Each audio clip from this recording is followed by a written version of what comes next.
Hey everyone, good morning. How are you? Super. All right, that's good. It's so good to be with you. It's so good to see you. It's so good. Some of you I know, some of you I hope to get to know. All right, but it's fun to be here with you all. Let me tell you something. I was thinking about what to do here because usually, you're a pastor, you come up front, you preach, right? That's what you want to do. But I don't want to preach at you guys. Um, what I want to do is the purest form of being a Christian, which is sharing your story, right? Being a witness. You know why? Because there's power in the story. But let me tell you something else. Let me maybe rephrase that. The power isn't in the story itself. The power is in the significance behind the story. It's in the meaning behind the story, right? And so in telling your story, you sometimes you're tempted of talking too much about yourself. And the point isn't to talk about myself. I want to tell you guys a little bit about what Jesus has done in my life, Jesus personally. All right, and again, that's why I don't want to preach at you guys. I just want to share a little bit of my story with you and tell you how I got here. As Pastor Daniel already mentioned, I'm a PK. I'm a preacher's kid. I'm a pastor's kid. In fact, my dad is right here today. He's visiting me, him, my mom, my dad, my little brother. They're here visiting, and so there's a lot of this story that has to do with them.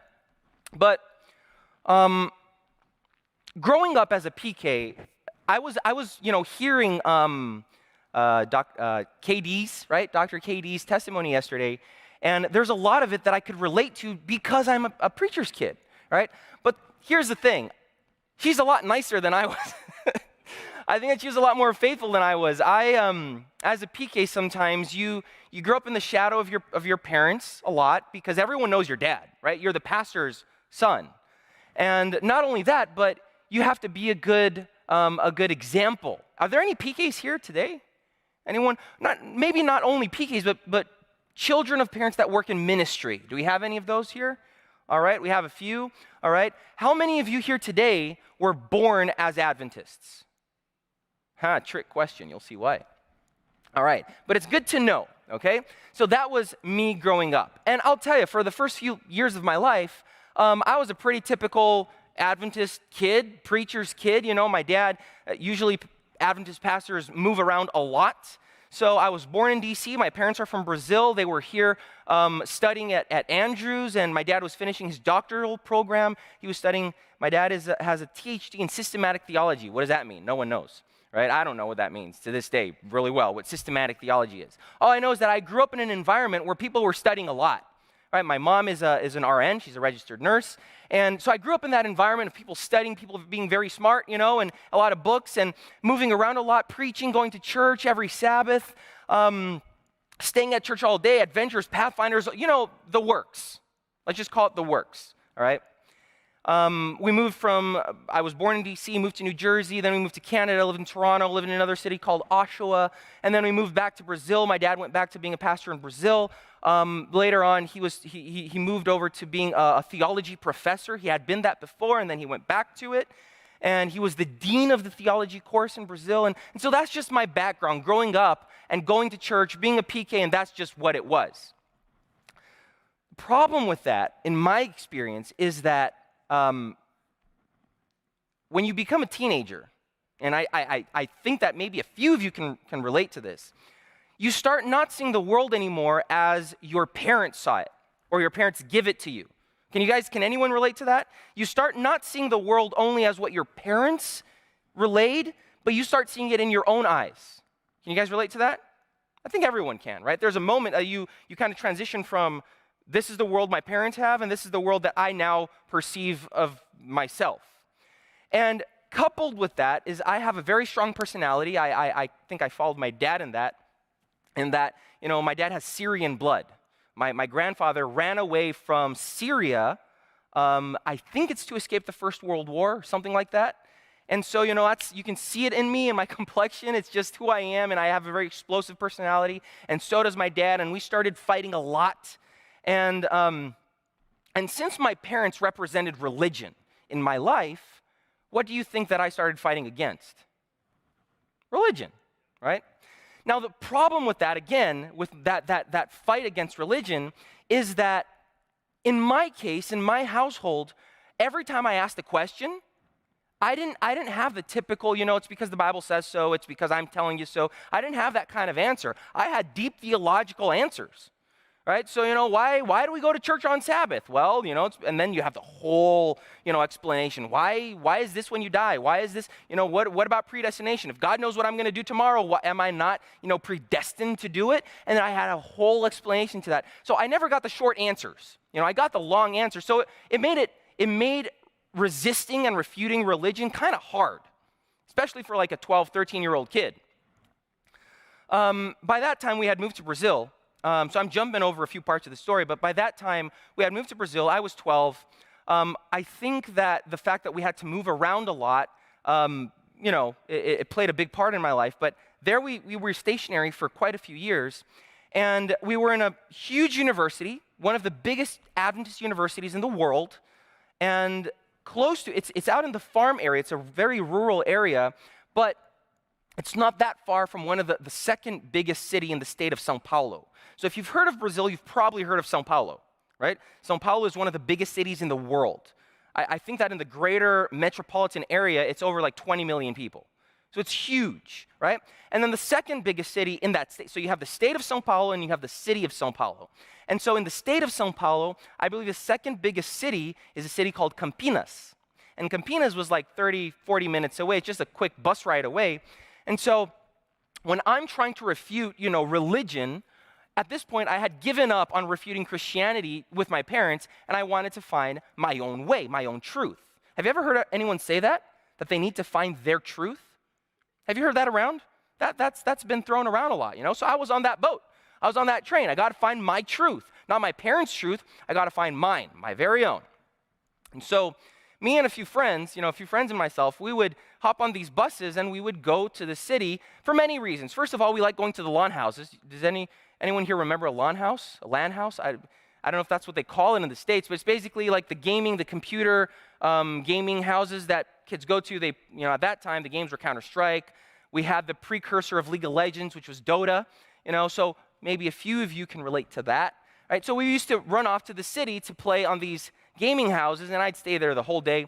But in this search for religion, I started going to many religious institutions, religious places. I remember going to Mormon churches, and I remember going to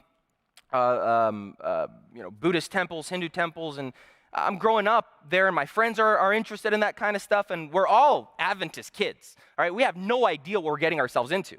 But we're curious, we think that we're cool and that we're just being rebellious, and all that stuff. At that time, I remember that a big wave was also reading a lot of manga. So anime books, the Japanese comics, so we read most of the classics I've read because that's from my period of adolescence. So that was a big thing, and, so we were going in that, and I remember that I couldn't just tell my parents this. I couldn't tell them that, I'm tired of being a Christian, I want to find something else. They'd flip. Right? I don't know what the reaction would be, and I don't know how extreme inside myself. Sometimes we're a walking metamorphosis, right? We don't know. We're a walking transformation, and I think that's all of us. Inside of you right now, there's this aspect. I mean, you're here for a reason. You're here for a reason, right? Maybe you're dragged here. Maybe you just came with friends. Maybe your parents expected you to. Maybe you came because you wanted to. You truly wanted to. So inside of us, and maybe it's all of the above, kind of combined. You say something to your friends, you say another thing to your parents, you know that the truth is another thing. That's just the reality. Humans wear masks. Can you guys relate to that? Humans wear masks. It's true. And so at that point, I didn't know how to break it to my parents, and I found out a way. You see, I had one friend that did Kung Fu. So, hearing Pastor Daniel talk about learning about martial arts, that I can relate to that because I had this friend, and he was younger than I. He was like, at this point, I don't know, 12. I was 13 or 14. And so he did, I think I was 13. He did Kung Fu. And I was like, well, Kung Fu, there's Buddhism in that. There's like Eastern religions and philosophies. I want to get in on that. So I came up to my parents and I said, I want to do a martial art. I want to do Kung Fu with my friend. His name was also Luccas, by the way. And so they said, well, all right. I mean, his family's going. His mom was my mom's really good friend. And so I start doing Kung Fu. But to my chagrin, the Sifu, the master that teach you in Kung Fu, you call that the Shifu. Have you guys ever watched Kung Fu Panda? Sifu? No? Okay, that's fine. You don't have to. I'm not telling you that you have to. None of this, by the way, I'm not suggesting you go through this stuff, right? I don't think that you have to go through a whole bunch of stuff to find Jesus. This is my journey, and I would honestly, looking back, maybe it would be preferable if I hadn't gone through all this stuff, if I had just stuck to it, you know? In any case, the Shifu, the master, he was an Adventist. So I was like, well, you know, that just defeated the whole purpose. But I ended up liking Kung Fu. I was Northern Shaolin Kung Fu, and I stuck to that for, you know, to this day. I got a black belt in Kung Fu. I started fighting semi-professionally. I'd go to championships. I'd fight. My mom didn't like going because she saw me getting beat up sometimes, and, you know, not fun for a mom. Fun for me, right? Not for her. But that was just, you know, it did play a role in this later on, but that was me growing up. I remember going to these places. I used to get their literature. I'd read the books. I remember this one time going to the Church of Christian Science. It's different from Scientology. It's another church. I got their book, their Bible, and it's kind of intertwined, kind of mystical, and, you know, the Bible itself. And I remember reading that. And the thing is that I would go, you know, to all these major religious groups. So the scientific religions, evolution, the Church of Christian Science, and there are a few others. The mystical religions, or the, you know, the more Zen religions. So Buddhism, Taoism, Hinduism. Brazil is a very spiritualistic country. And what that means is that since Brazil was colonized by, KD explained it a little bit yesterday, Brazil is a very Catholic country. It was colonized by the Catholic Church, whereas in North America, North American colonization was Protestant, right? It was Christian. South America was Catholic. So when they brought the slaves to South America, same thing that happened here in North America happened in South America. When they brought the slaves to South America, because it was a Catholic colonization, they were forcing them to become Catholic. And if they didn't, not only those that were being brought from Africa, but the natives, right? They were doing this to the natives as well. So either they would be baptized and become at least nominal Catholics, or they'd be killed, right? That's basically the story of it. So for them to survive, they would say that they were Catholic, that they were converted, but they would bring in the African religion, animism, right? They would bring in animism. And so the mixture of that is that in Brazil to this day, you have a lot of very, the best way to describe it, I think, in English is voodooistic religions. It's a lot of voodoo, right? In South America, it's called candomblé, macumba. So if there are any Brazilians out there, you know what I'm talking about. But I remember going, you know, being curious about that because that's the farthest you can get away, right? That's the farthest from where I was coming from. That's the one that my friends would be the most, whoa, you went there, you did that, you know. And a lot of this was also trying to seek attention, I guess, you know. And I've come to terms with that, but I was, you know, I was kind of like a fake. I wanted to find attention. But I remember this one point when I go to one of the centers of it, but for you to walk into it, for you to actually go in, you have to go through this gatehouse. And this gatehouse is manned by this possessed person. Like, straight up, there's no other way to put it. He's possessed by a spirit, and it's the gatehouse spirit, right? He's called Eshu. That's the name of that spirit, of that demon that we understand as a demon, right? And so you have to ask permission to him to go in. And coming from where I was coming from, I kind of knew what that meant. You know, you're kind of giving up your own rights to go into enemy, or again, in our terms, in their terms, they won't say it as enemy territory. It's his territory, right? But I chickened out at that point. I did not do that. I turned around, I went back because I got scared. Because up to that point, everything was very theoretical, right? I mean, evolution, Buddhism, Hinduism, all these isms, you're hearing mantras and virtues and all these things, but when you actually have to ask someone that himself says is channeling a spirit, if you're giving up your rights to go into his domain, that's scary because you're not in control anymore. So I chickened out. I have a friend that unfortunately he didn't. He went in different moments, but he went and he's still in that today. But what I want to tell you all is that throughout this journey, it was a journey of about 5 years, right? From the moment I was about 12 or 13 to when I was about 18. I wanted to find truth because I'll tell you something. In my mind, if you're not living with purpose, why are you living?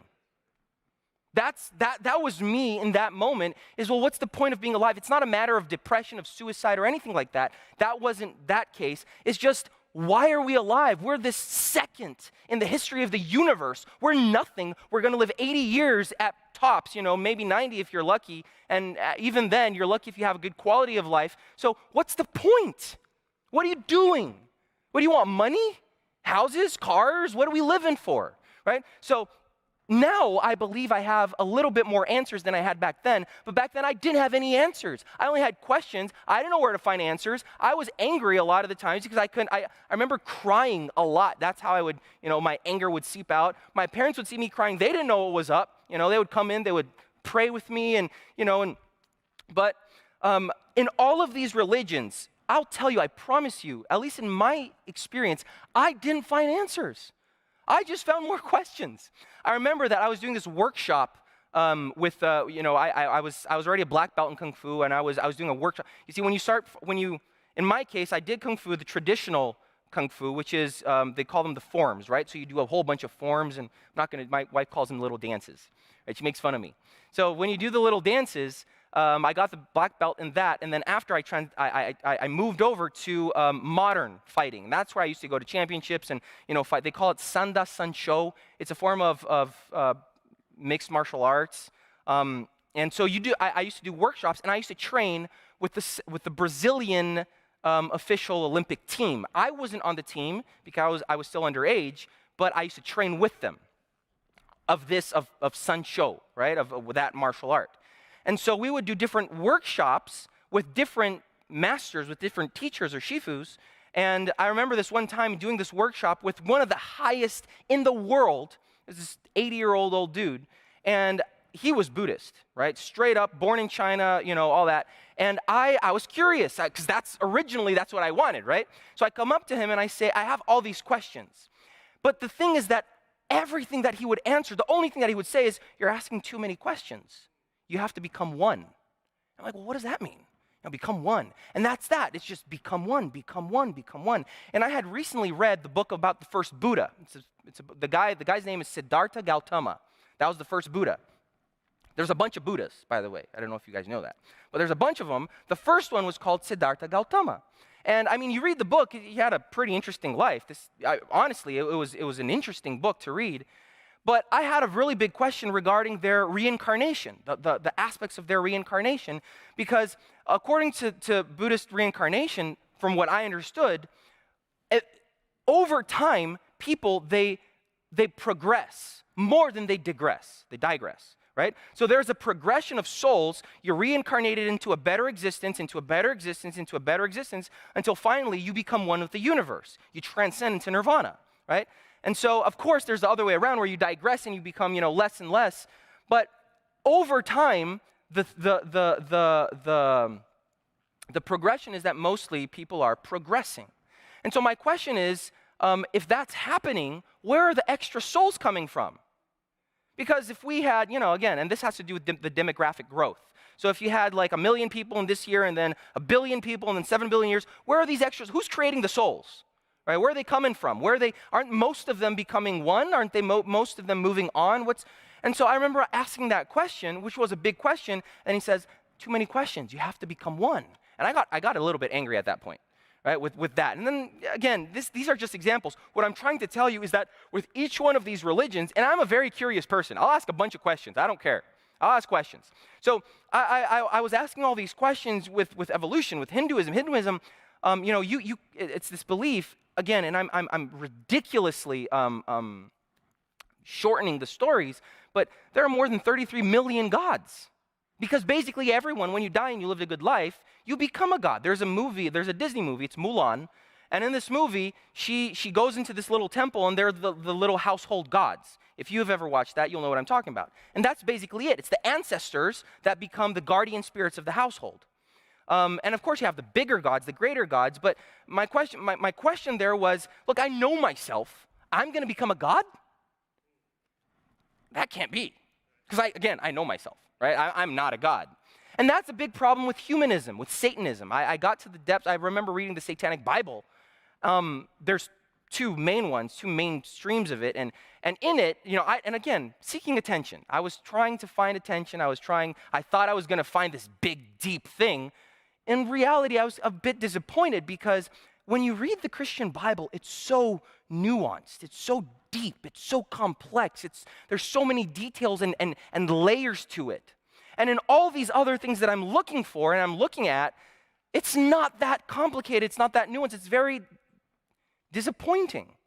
And then the climax of the Satanic Bible, according to Anton LaVey, was, the 9 satanic rules. You know how they have the 10 commandments of the Bible? They have the 9 satanic commandments. And basically they're contraceptions, they're contrary of the 10 commandments that God gave us. And so I was reading that, I'm like, that's it? That's all of it? There isn't more, there isn't a depth, there isn't an explanation why we're here, what we're doing here. You see, guys, every religion, wherever you go in the world and you see these 3 things, it's going to be a religion, okay? So, whatever philosophy or whatever religion that tries to tell you where you came from, what you're doing here, and where you're going, that is a religion. It's a description of your origin, your purpose, and your destination. That's a religion. Now, some religions, they explain one over the other. They emphasize one more than the other. Buddhism, for example, won't give you origin that much. You have these fantastical stories, but it's not that, it's just what it'll focus on is the destination. And then you have first and foremost destination, second, is the purpose, and third and lastly, the origin. When it comes to the Bible, it'll give you all 3, a lot of all 3. So, throughout this whole journey, I was looking for answers, but I came out with only more questions. I did not find what I was looking for. And all the while, with my friends, and we're doing all these things, and I'm playing Counter-Strike, and I'm playing Call of Duty, and I'm, reading these mangas, and I'm trying to find even truth in these things, right? Because you'll look for truth, you'll look for purpose in philosophies and in concepts and ideas. If you don't find it, you'll look for it in pleasure, right? In hedonism, which is the philosophy, the pursuit of pleasure. You know what's funny is that the word hedonism, the word etymologically, which is the root of the word, it means to become numb. So that when I found that out, it was like, wow, I'm looking for pleasure, but I need more and more pleasure to provide the same amount of feeling, right? But I was looking for it there and in gaming and, up to this. I remember waking up in high school, not waking up, just pretending to fall asleep and then going to the computer that was downstairs, because at that time it was dial-up, right? You didn't have Wi-Fi or anything like that. You had to use the phone line to be on the internet, and I'd wake up at midnight, and then hidden from my parents, I'd go downstairs and play my online game all night, go to school, and sleep at school. So that's what I used to do, right? And so in vacation, my mom used to work in the States for 2 weeks out of every month or every other month or something. And, my dad, a pastor, he was working a lot. So during vacation, I'd be on the computer for every waking moment, 16 hours a day. So growing up, and I was a preacher's kid, and I was looking for truth, and I was doing kung fu, and I was playing these games, and I was reading manga, and my life was just this chaos. And, my friends knew about it, but they were going through the same thing. And then finally, I'm 18 years old, and I have to choose what I'm going to do for the rest of my life. I think it's an unfair thing to ask kids to know what they're going to do for the rest of their life at 18, right? At 17 or whatever. It's even more unfair when you ask a kid that's 12 years old, what are you going to be when you grow up? And they'll give you an answer. I want to do this. Well, how do you know? I only figured that out recently that I wanted to stay as a pastor, right? So in any case, I'm 18 years old, and I have to figure something out. And in my mind, I'm worried because I know that life is passing. I'm a very sentimental person. I'll cry very easily about a lot of stuff. So I know that life is passing by, and what's the purpose? What's the point? What am I living for? It's apparently nothing, and I'm doing all this stuff, and there's no point. And so I'm like, well, I'm going to study theology, as you do, right?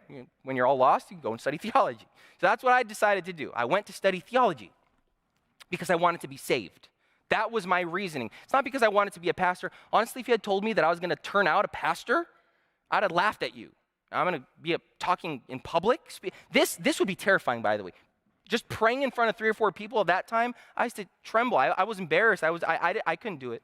I remember I was in Pathfinders, and they asked me to preach a little 10-minute sermonette. It was terrible. I was terrified of it. My first sermon, I was 21 years old or something, or 20 years old. We were in my mom's home state, and I went to preach one of my dad's sermons about Lot's wife. And this is after my conversion. We'll get to that. But just to give you an idea of how ashamed I was of public speaking, I like that KD said yesterday that some people are more scared of it than dying. Public speaking is the number one fear. Well, I love that because I was terrified of it. So it explains a lot. I went up to preach. I had prepared a 40-minute sermon. I preached it in 5 minutes, right? My dad had to come up. He did a little joke, and he finished the sermon for me. So I was, ashamed, embarrassed, and it was that whole thing. And I said, God, forget it. I'm not becoming a pastor. How's that going to work out? I can't talk in public. Now I just can't stop talking. I have to run because my time is short. But so by the time I'm 18 years old, I'm going to study theology. I want to be saved. I decided to give the Bible, the Christian Bible, a second chance. Because honestly, I don't think I gave it a first good chance.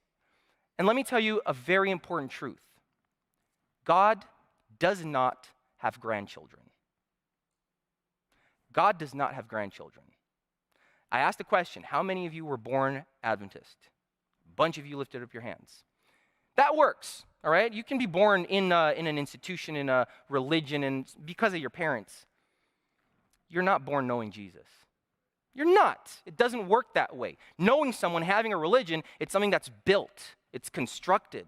Right? One of the questions that I used to really dislike growing up was, who here loves Jesus? You know when they ask little kids, who loves Jesus? And all the kids, yay, I love Jesus. As a kid, I used to question that. I used to be like, I'd be there putting my hands up because everyone was doing it. But in my mind, I was like, well, I don't think I know him that well. So that was a very big reality for me. That's why today, there are some here that are in my baptismal class. I see a Tanner and Chase, you guys are right there. I try to go all in. I try to give answers because I don't want kids later on saying, well, you know what, when I was baptized, I just did it because my friends and I didn't really know what I was getting in. So those that do baptismal classes with me, there's no excuse. It's on you. If you don't know it, that's on you. That's not on me because I try. Because I think that you got to know what you're getting yourself into. But I decided to study theology because I wanted to know Jesus. I wanted to be saved. I studied theology for 2 years, and I'll be honest with you guys, I did find answers. The Bible, when you study the Christian Bible, there is no way for you to cast it aside, for you to say that this is just made up, that this was just, invented, it's a fake, it's a fairy tales. There is no way. Historically, the Christian Bible is the most studied scripture or source of literature on the planet. There are libraries about this book. Right? Nothing else is studied more than the Christian Bible. Nothing. I promise you this, as a pastor, I can tell you professionally, nothing has been studied in the history of earth more than the Christian Bible. So the more you get into it, the more you start learning about it, the historical elements and the archaeological elements and the sociological, anthropological, nuances of the Bible, you cannot cast it aside. You just can't. So that happened to me. I was convinced this is true. This thing is true. Out of everything else that I've been to, everyone else that I've talked to, every other place that I've gone to, all the other books that I've read, the movies that I've watched, all of the things, the documentaries, this thing makes more sense than everything else. This is more plausible than everything else. But here's the problem. While in every other religion, you can participate and truly be part of it just by the teachings of it, you can't do that in Christianity. You can be Buddhist without Buddha. You could be Islamic without Muhammad. You can be Confucius without Confucius. You can be confused too. But you cannot be a Christian without Jesus Christ. And while I was convinced that this was true, I wasn't converted. Because my life up to that point, in those 5 years of, adolescence, of being a teenager, it reflected the truth of Psalm 139, verse 7, that says this. It says, "Where can I go from your spirit? Or where can I flee from your presence? If I ascend into heaven, you are there. If I make my bed in hell, behold, you are there. If I take the wings of the morning and dwell in the uttermost parts of the sea, and your right hand shall hold me, if I say, surely the darkness shall fall on me, even the night shall be a light to me. Indeed, the darkness shall not hide from you." Up to that moment, I was fleeing Because of anger, because of friends, because of what I had grown used to, I was running away. So whereas Pastor Daniel was fighting, I was in a flight. I was running away. And I ran away to a bunch of different places. In my mind and in philosophies and whatever, I was running away. And this text, it broke me. I mean, I had read it before, but when I was there, I remember reading this in my second year of theology, and I was like, well, I can't run away. I've even tried theology and church and the Bible and all the stuff that people say, but I haven't found it. I can't run away from this. And so I decided to try to run away again. At that time, another movie had come out, which was X-Men Origins. Don't watch it. But it's about the story of this guy that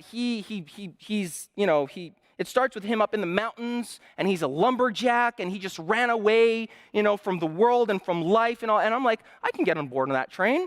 I want to become a lumberjack in Alaska. And that's what I decided to do. I was already like 20 years old. I was in the second year of theology. I was like, well, this isn't going to save me. It convinced me, but it's not going to save me. And so I decided that I wanted to go to Alaska to cut lumber. I didn't know what that meant because I thought that it was just with an axe. Nowadays it's a lot more efficient than that. They have chainsaws. They have a whole bunch of machines, right? So in my mind, you know how you idealize stuff sometimes? So I'm going to go to Alaska, I'm going to live in the mountains, and I'm just snow, and I'm going to get like strong, jacked up, and all that stuff. And I always like fighting and working out and all that stuff. And so I decided to go. But then, providentially, we had a lunch at home, and one of my dad's good friends was studying his postdoctoral program in Germany. And so, my parents I started, what if I go to Germany instead? And I was weighing things. I go to Alaska, it's just cold and just snow, and there's no one there. I can't even see penguins because that's when I learned they were in the South Pole apparently only. So Alaska, cutting wood, just in the cold, not learning nothing new, and then going to Germany where, Europe, and you can travel around. There are castles. I love castles, so I wanted to see castles. And so I decided to go to Germany. But I still wanted to run away. I was tired of people knowing me as the pastor's son. At this point, my dad was the dean of theology in Brazil. And when people saw me studying theology, it was just, well, he's just doing it because his dad, is in it. And he's just doing it because his dad is a pastor. And they would see my dad through me. They wouldn't say, it's not my dad's fault, by the way. Poor guy. My dad's a great guy. I love my dad. My dad is the greatest example, one of the greatest examples in my life. But at that time, I wanted to be my own person. And so I decided I'm going to go to Germany, and I'm going to, no one's going to know me. There's no church people involved. I'm going to be my own person. And I went, and my dad went with me to take me he went there. He was going to leave me, come back. And we went, and for the first 3 months, I was going to stay in the city called Heidelberg. And we were staying at this church, the Adventist church, the first 2 weeks, and then I was going to move in with my dad's friend. And a week went by, and my dad was about to go back to Brazil. And I remember the day, he was leaving, and I was like, yes, I'm going to be by myself. Now I'm independent. Now I'm going to have some money that they're leaving with me, and I can just do whatever I want, go to bed whatever time I want, just go out whenever I want. But my dad, in this church, it was 4 o'clock in the morning. He had to get like a train ride to Frankfurt where he was going to take the plane. And so he turns around. It was raining. He had an umbrella in his hand. He turns around. He looks me straight in the eye, and he says, son, he said these 3 things that at the moment didn't make much of an impact, but you'll see later on. He said, son, he looked me straight in the eye. He said, son, you have parents that love you. You have a home to come back to, and God has a plan for your life. Those 3 things. And at the moment, I said, all right, Dad, thanks. That's beautiful and stuff. And so in Germany, my dad had left. I was all by myself. I was discovering the world, and I had never, in my rebellion against whatever, I had never wanted to use drugs. That never appealed to me, or to drink alcohol, because I fought. I used to, the body, your health, that was a big thing for me, because I was an athlete. I did that. So I didn't want to ruin my body. But, and again, up to that point, I had been very careful about my purity. I didn't, make out with girls. None of that stuff. I didn't hook up. I had girlfriends before, but, it was very Christian, very, very controlled. And when I saw that things were getting out of hand, I would break up, and that happened a lot. But at that point, I met this girl in Germany, and, she was very beautiful and exotic because she spoke a different language, and I was impressed. And so we started hanging out, and I fell head over heels for this girl. And yeah, that happened. That you fall head over heels over someone, and it's very easy for you to be taken along, by whatever they're saying. And this girl, my plan was to stay in the city for about 3 months and then go on to this the Adventist university in Austria called Bogenhofen. But she was trying to convince me to stay in Heidelberg. And there's this one moment that was very crucial for me, because let me tell you something. When you're by yourself is when you find out of what you're made of. Up to that point, even though I was trying to run away, I was running away within home, so I had to keep up appearances. I was by myself here. I didn't have to impress anyone. I didn't have to, keep up appearances anymore. So I stopped going to church. I wasn't reading the Bible. I wasn't even praying that much anymore. And I felt it. I felt that there was something weird. Because let me tell you something. You think it's easy for you to abandon your if you're born an Adventist Christian, you think it's easy for you to abandon it? It's not. Because God will fight for you. The Holy Spirit will fight for you. And so I'm in this moment of being, pulled and tugged on, and I know that God is fighting for me. I know, at least in hindsight, I know it. And then there's this one moment where the girl, she invites me to go to a birthday party with her. And in my innocent Adventist, created Adventist upbringing, a birthday party is, it's like pointy hats and it's cake and it's, happy birthday to you, and it's, it's very innocent. And when I got there, it was a full-out party with just music banging all around me. I couldn't hear myself talk, literally. I couldn't hear myself talk. And, drinks were alcoholic drinks were free for women that night. They do that sometimes, apparently. And so I found that very unfair. But I didn't want to drink anyway, so it was okay for me. But, so this girl, I didn't drink, but because, again, it had nothing to do with religion at that point. It had to do with me trying to conserve my health. And so she was drinking, and she was already a little bit tipsy, I guess. And I was there looking around me, and I was judging. I was there, but I was judging people. Look at all these people. They're going to hell, I was there. I was right there with them.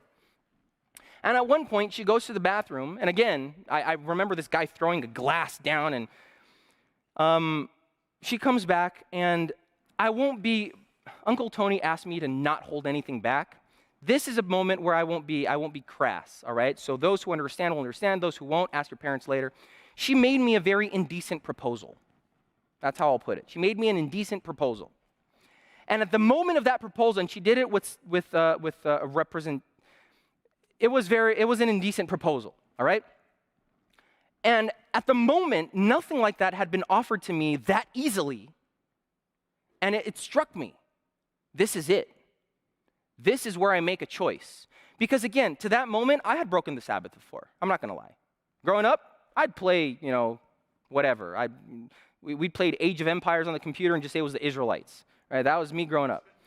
Yeah. We'd play cops and robbers on Sabbath, and it's just Israelites and Philistines. So I had broken the Sabbath before. This was big. Casting away my virginity, that was big. You don't come back from that.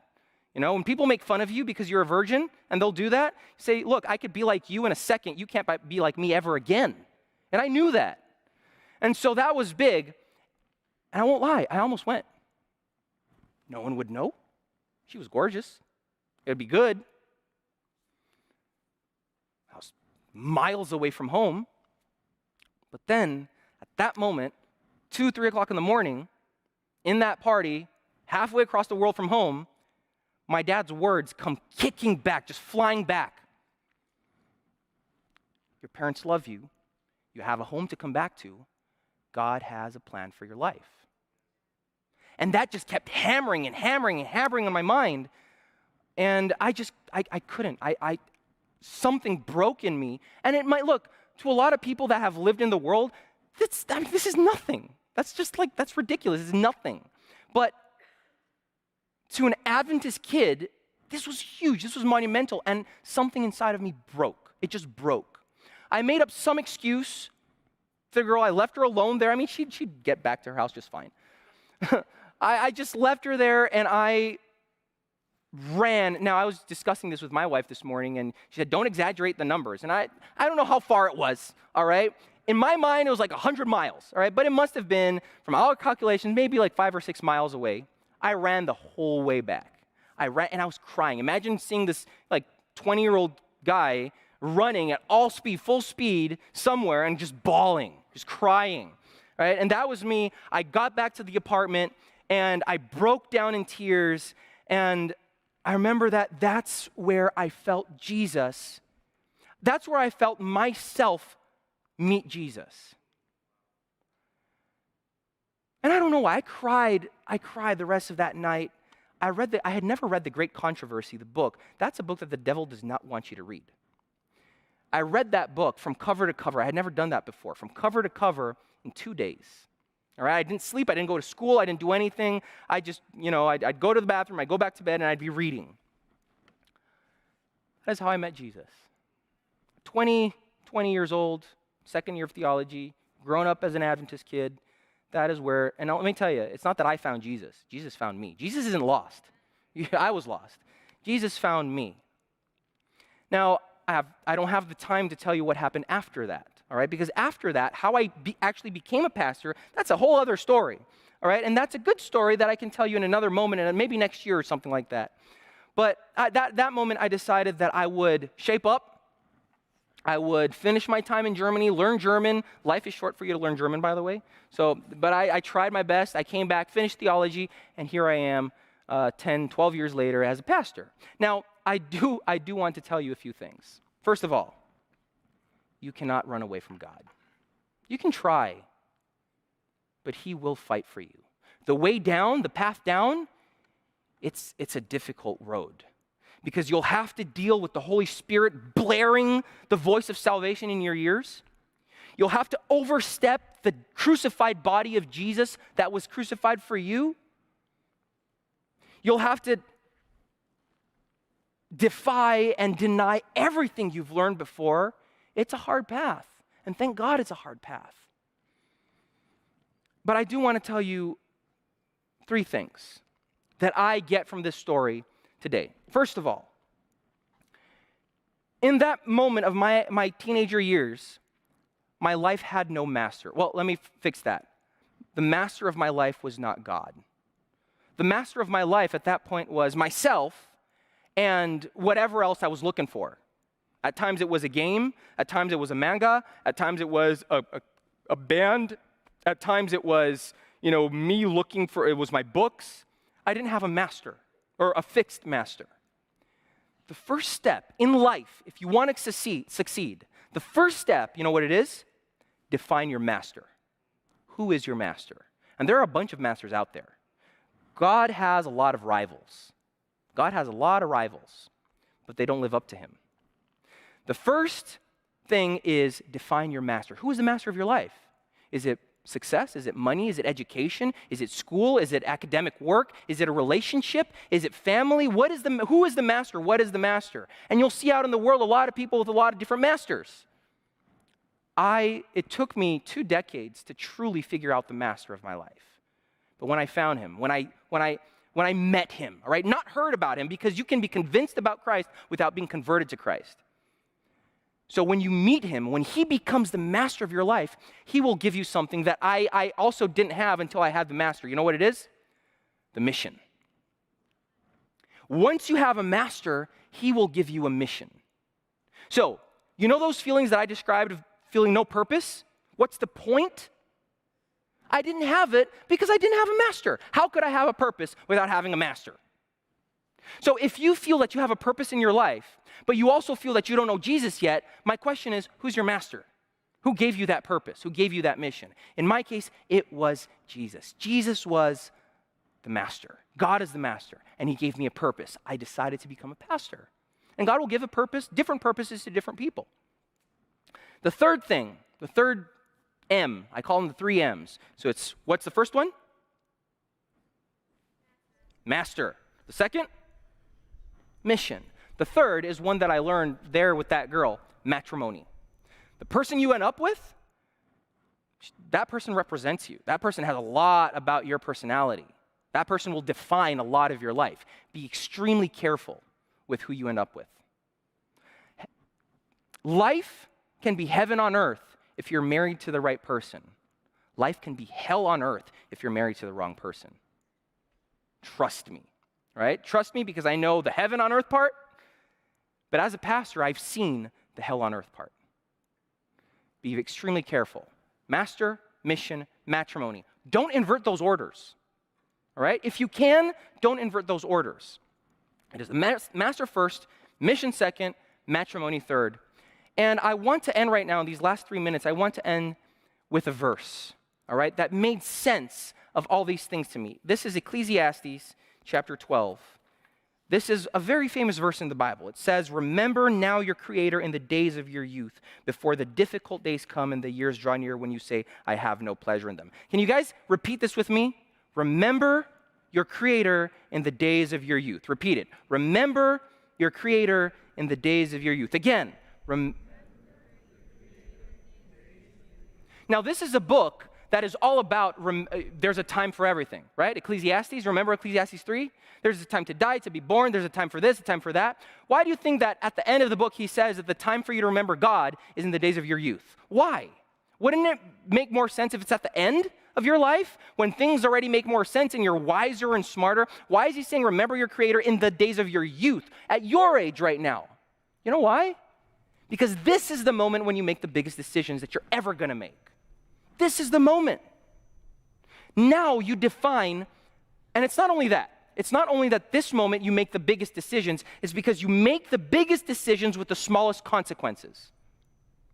If you right now decide that God is your master, that's good because you have the rest of your life.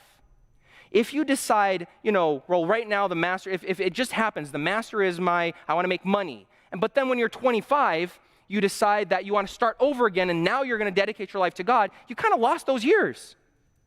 So right now, you are at the beginning of it all. You can make the biggest decisions, the best decisions, and you can have the rest of your life to live for this, to figure it out, to find it out. How many people here of the older folks that I know wouldn't give their right arm to go back to when they were your age and know what they know now? I know that, I might if I could go back. So now is the time. Master, mission, matrimony. Choose the right master. He will give you the right mission, and I promise you, he'll take care of the rest. All right? That's what I wanted to share with you all. Again, this was not a sermon. All right? This was not a sermon. This was more just me telling my story. I hope that it in one way or another, you can relate to it. I hope that it proves to be helpful at one moment. If you guys want to talk, I'll be around. I would like to finish with a word of prayer.